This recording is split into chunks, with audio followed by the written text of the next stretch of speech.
So, మనం ఇదైతే just నేను ఒక ఎస్ఆర్‌హెచ్ ఫ్యాన్ గాబట్టి, ఓన్లీ ఎస్ఆర్‌హెచ్ గురించి మాత్రమే 2025 జర్నీ గురించయితే మాట్లాడదాం.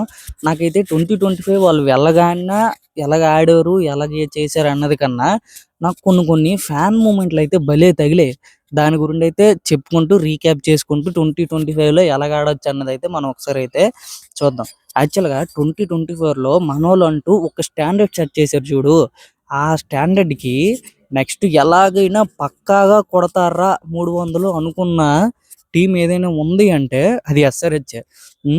ఇట పెద్ద పెద్ద ఎనలిస్టులు కూడా ఎస్ఆర్హెచ్ ఎవ్వరు టాప్ 4 ఎంచమన్నా ఏ టీంలో అయినా మారివేమో కానీ ఎస్ఆర్హెచ్ మాత్రం మారేది కాదు. అలాంటిది మంచి హైప్లో వచ్చారు. ఏ టీం రా ఐపీఎల్లో కాదు, ఇంటర్నేషనల్లో ఏ టీం రా 300 కొట్టగలదు అన్న టీం ఏదైనా ఉంది అంటే అది ఎస్ఆర్హెచ్ అనేసి ప్రతి ఒక్కరి నోటంటే అదే వచ్చేది.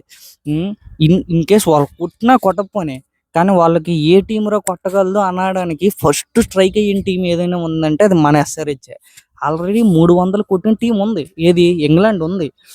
లాజికల్గా వెళ్ళాలంటే అదే. కానీ ఎవరినైనా నువ్వు ఇన్ కేస్ మన ఐపీఎల్ చూసిన వాళ్ళు కానీ ఎవరినైనా అడిగితే ఏదైనా టీము 300 ఏ టీం రా ఇప్పుడున్న ప్రజెంట్ టీంలో కొట్టగలదు అంటే వాళ్ళకి ఫస్ట్ స్ట్రైక్ అయ్యే టీం ఏదైనా ఉంది అంటే అది మన ఎస్ఆర్హెచ్. అలాంటి హైప్స్ దిగిన ఎస్ఆర్హెచ్ 2025 సీజన్ అయితే ఆక్షన్లో ఇషాన్ కిషన్ తెచ్చాం. ఉన్న బ్యాటింగ్ చాలక ఇంకొక బ్యాటింగ్ అయితే మనం అయితే యాడ్ చేసాం. సో ఇంకా హైప్స్ అయితే పెరిగిపోయాయి మనకైతే. ఇక నెక్స్ట్ వచ్చేసి వాళ్ళు బౌలింగ్ అటాక్. మనం యాక్చువల్గా వాళ్ళు 2025లో ఎలాగాడారో మనం తర్వాతకి మన బౌలింగ్ అటాక్ మనం చూస్తే మంచి ఎక్స్పీరియన్స్ అనిపించింది నాకైతే. ప్యాట్ కమిన్స్, సమీ, హర్షల్ పటేల్, జయదేవ్ ఉనాద్కట్ నలుగురు ఎక్స్పీరియన్సే.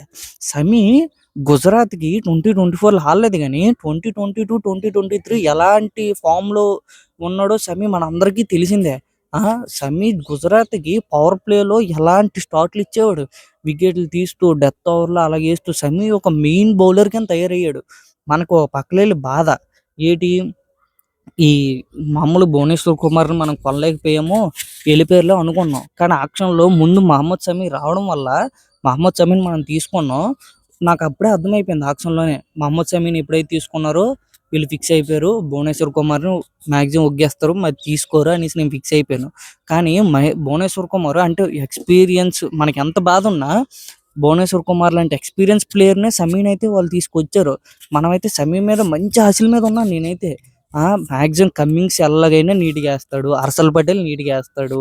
సో దానికి తోడు సమీ కూడా నీట్గా వేస్తే మ్యాక్సిమం మనకున్న బ్యాటింగ్ పవర్కి బౌలింగ్తో వాళ్ళు కొట్టిన 200కి వీళ్ళు డిఫెండ్ చేసేస్తారు. Maximum playoffs fix. Next year just మిస్లో 2024లో మిస్ అయింది, ఈ ఇయర్ కూడా కొట్టేస్తాము అన్నంత ఆశలు వచ్చాయి నాకైతే.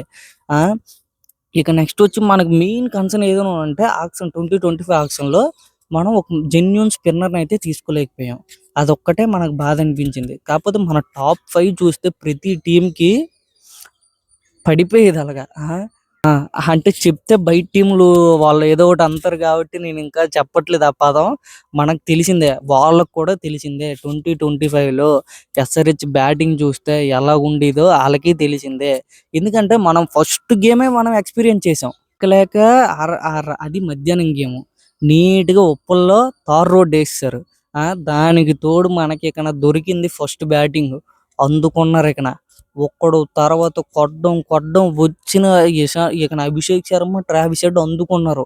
ఏ బౌలర్ వచ్చినా కొడుతున్నారు. మెయిన్లీ జోఫ్రా ఆర్చర్కి అయితే దెబ్బకి అతను బౌలింగ్కి రావడానికే జడుచుకున్నాడు.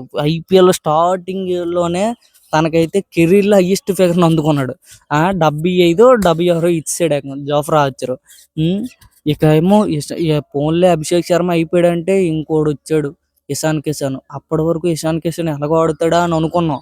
కానీ దీనమ్మ ఫస్ట్ మ్యాచ్ చూపించాడు. ఇటు కొట్టిన 4లు 6లు, ఇటు చేసిన 4లు 6లే. దెబ్బకి సెంచరీ చేసాడు. మనకి నేనైతే ఏటనుకున్నాను తెలుసా, ఇషాన్ కిషన్ మనకు రావడం మనకెంత లక్కు, ఇషాన్ కిషన్ ఎస్ఆర్హెచ్కి రావడం కూడా అంతే లక్కు.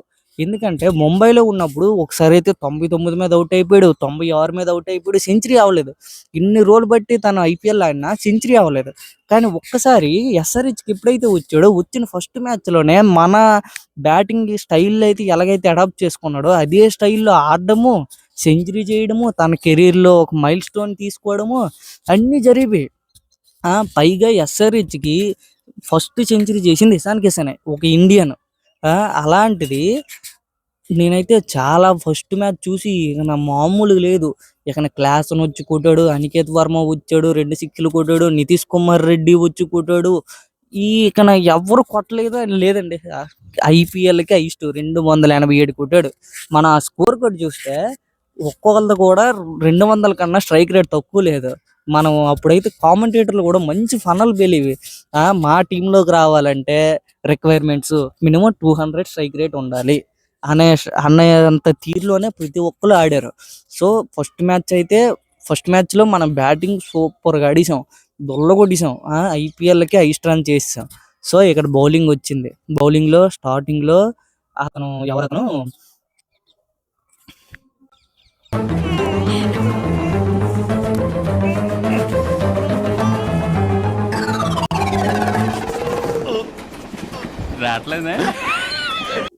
స్టార్టింగ్లో బౌలింగ్లో మనకి వికెట్లు పడ్డాయి.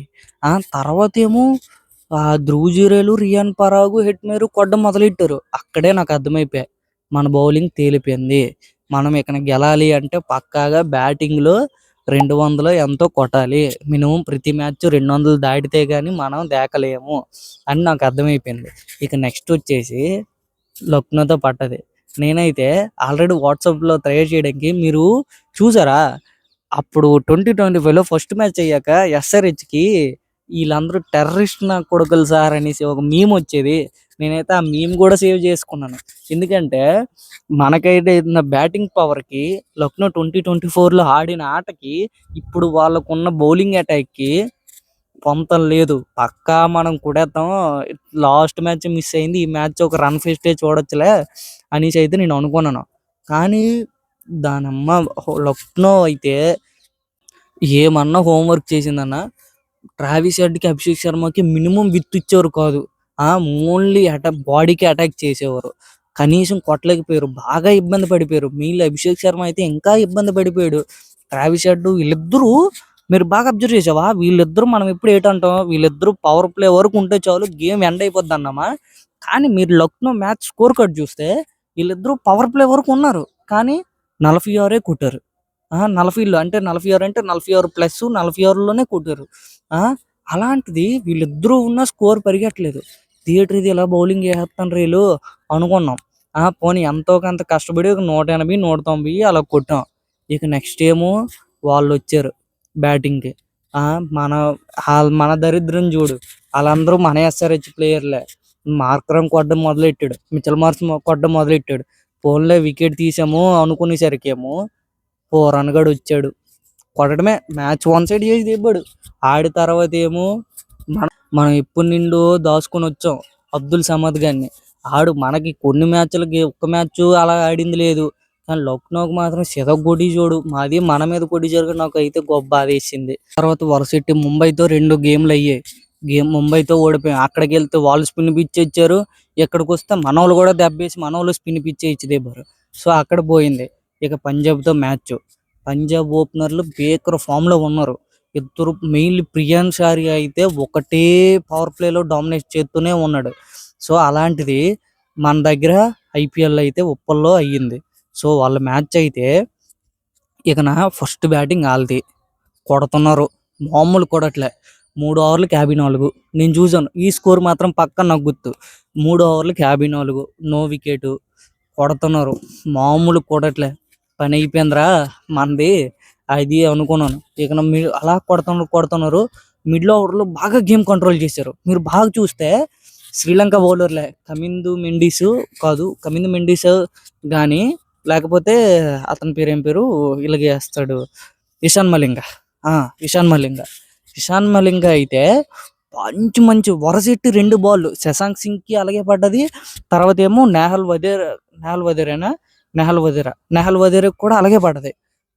నెహల్ వదేరా కూడా సేమ్ బాల్, స్లో బాల్ పడ్డది.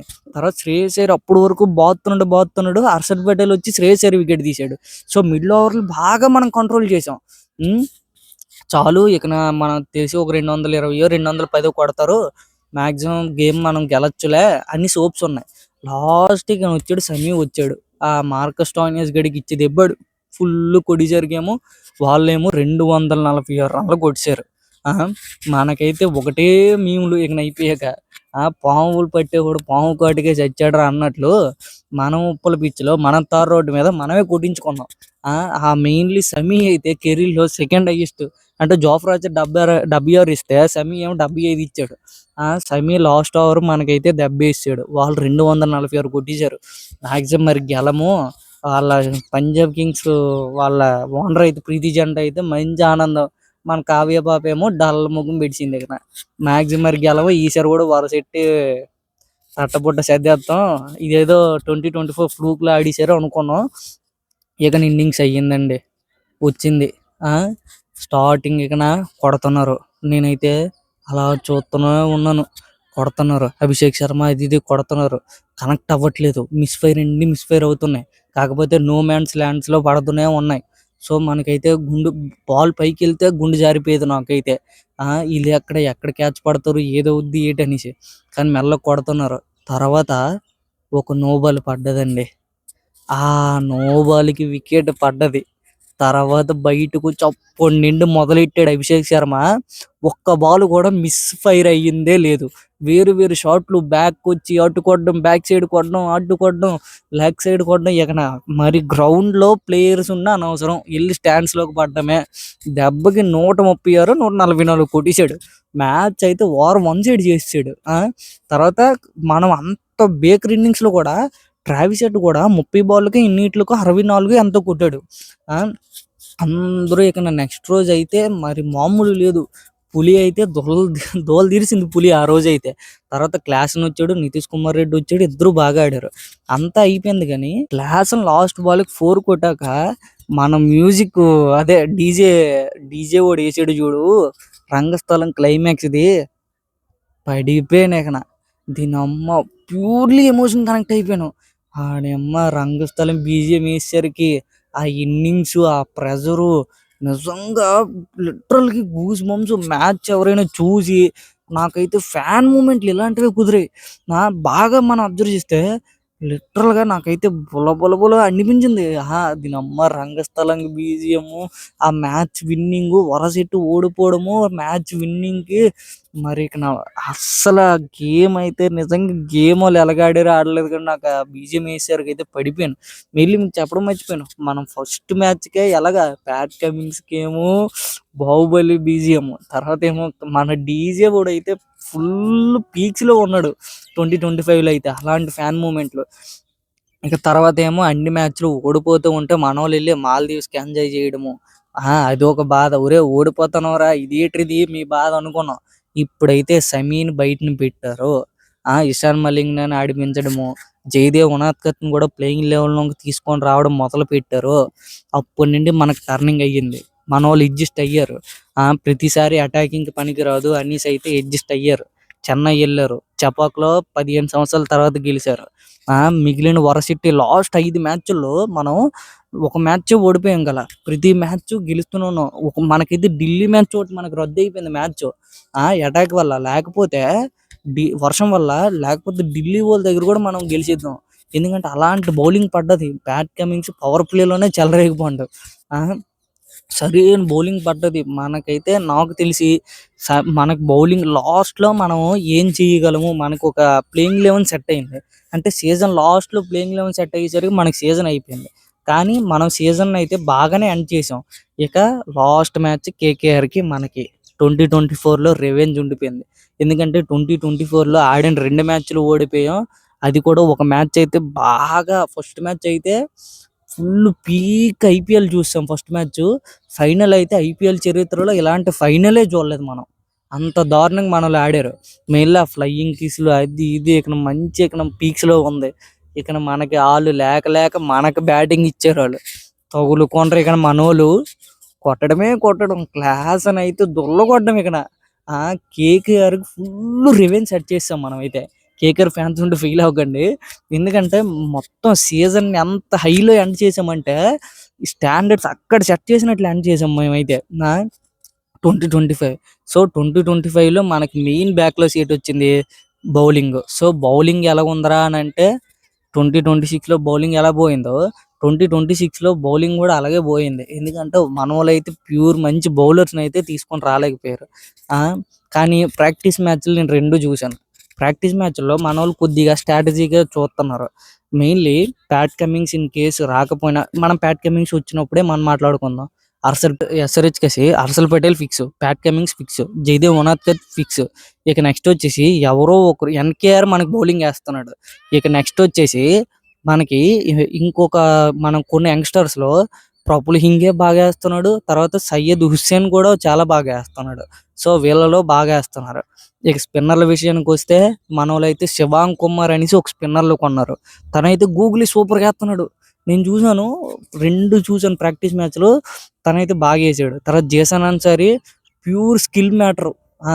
జేసన్ అన్సరీ భలే చేస్తానండి. జేసన్ అన్సరీ కూడా చూశాను. అంతకుముందు డొమెస్టిక్లో కూడా సూపర్ ఫామ్ చూపించాడు. ఇక్కడ కూడా సూపర్ ఫామ్ చూపించాడు. తర్వాత హర్ష్ దూబే గురించి మనం చెప్పాల్సిన పని లేదు. తన బ్యాటింగ్లో దుమ్ము దులిపేస్తున్నాడు, బౌలింగ్లో కూడా మంచి యాక్యురసీతో బాగా వేస్తున్నాడు. మెయిన్లీ అశ్విన్ కా ట్రైనింగ్ సూపర్. హర్ష్ దూబే మంచి ఫామ్లో ఉన్నాడు. మెయిన్లీ మనం క్లెయిన్స్ ఫులేత్రని అయితే మనం బాగా ఎక్కువ హైప్ ఇచ్చుకున్నాం, కానీ ప్రాక్టీస్ మ్యాచ్లో క్లెయిన్స్ ఫులేత్ర అయితే అంత బాగా ఆడలేకపోయాడు, తేలిపోయాడు. ఎక్కువగా నో బాల్ వేయడము ఇలాంటివన్నీ వేయడం వల్ల దొరికిపోయాడు. తర్వాత ఓంకార్ తరంలే స్పీడ్ బాగానే వేస్తున్నారు. కాకపోతే మన వాళ్ళు ప్రతి బాల్ అటాకింగ్కి వెళ్తారు కదా, ఆ స్పీడ్కి ఏమో కనెక్ట్ అయినవన్నీ స్టేడియంలోకి వెళ్ళిపోయేవి. అది ఒక దెబ్బ అయిపోయింది. మెయిన్లీ మనకు కలిసి వచ్చింది నితీష్ కుమార్ రెడ్డి. 2025లో నితీష్ కుమార్ రెడ్డి మనకు బౌలింగ్ వేయలేదు, కానీ 2026లో మనకైతే బౌలింగ్ వేయడం మొదలెట్టాడు. అందులో కూడా 2 ప్రాక్టీస్ మ్యాచ్లో కూడా చాలా బాగా వేసాడు. ఒక ప్రాక్టీస్ మ్యాచ్లో 3 వికెట్లు అనుకుంటా తీసాడు, తనోడు బాగా వేసాడు. తర్వాత జయదేవ్ ఉనాద్కట్ అయితే సూపర్ ఫామ్ లో ఉన్నాడు. జయదేవ్ ఉనాద్కట్ కూడా మంచి ఎక్స్పీరియన్స్ తో మంచి బాల్ వేస్తున్నాడు. ఇక నెక్స్ట్ వచ్చేసి లియాన్ లివింగ్స్టోన్ ఎలాగొడితే మనకి ఇంకా సూపర్. మాక్సిమం నేనైతే చూసాను, మాక్సిమం ప్లేయింగ్ 11 సెట్ అయ్యే అవకాశాలు అయితే ఉన్నాయి. సో ఇది ఈ ప్లేయింగ్ 11తోనే వెళ్తారు. మాక్సిమం మనం అయితే కాంపిటీషన్ ఇస్తామనేసి అనుకుంటున్నాం. ప్యాట్ కమింగ్స్ ఎంత జాయిన్ అయితే మనకు అంత ఇంకా బెనిఫిట్ అవుద్ది. స్పిన్నర్లు ఉన్నారు ఈసారి కూడా, మనం కూడా ఏమాత్రం తక్కువ లేదు. 2024 అయితే మళ్ళీ గుర్చేస్తామనేసి నాకైతే పక్కాగా ఉంది. మెయిన్లీ సలీల్ అరోరా అనేసి కొన్నాము, కొడుతున్నాడు వాడు, మామూలు కొడట్లే. అనికేత్ వర్మ 2024లో కొట్టాడు రా, అంటే 2025లో కొట్టాడు రా అంటే ఈడు యాడికన్నా మొగుల్లాగా ఉన్నాడు. నో లుక్ సిక్స్లు మామూలు కొడితే మామూలు బేకర్ ఫామ్ లో ఉన్నాడు. మెయిన్లీ బేకర్ హిట్టింగ్ చేస్తున్నాడు.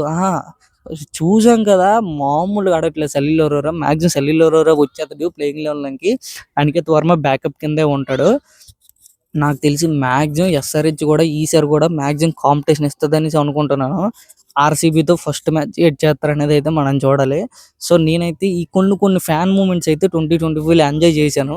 ఈ 2026 కూడా కొద్ది బాగా ఆడితే బాగుంటుంది అనేసి అయితే నేను అనుకుంటున్నాను. Okay, bye bye.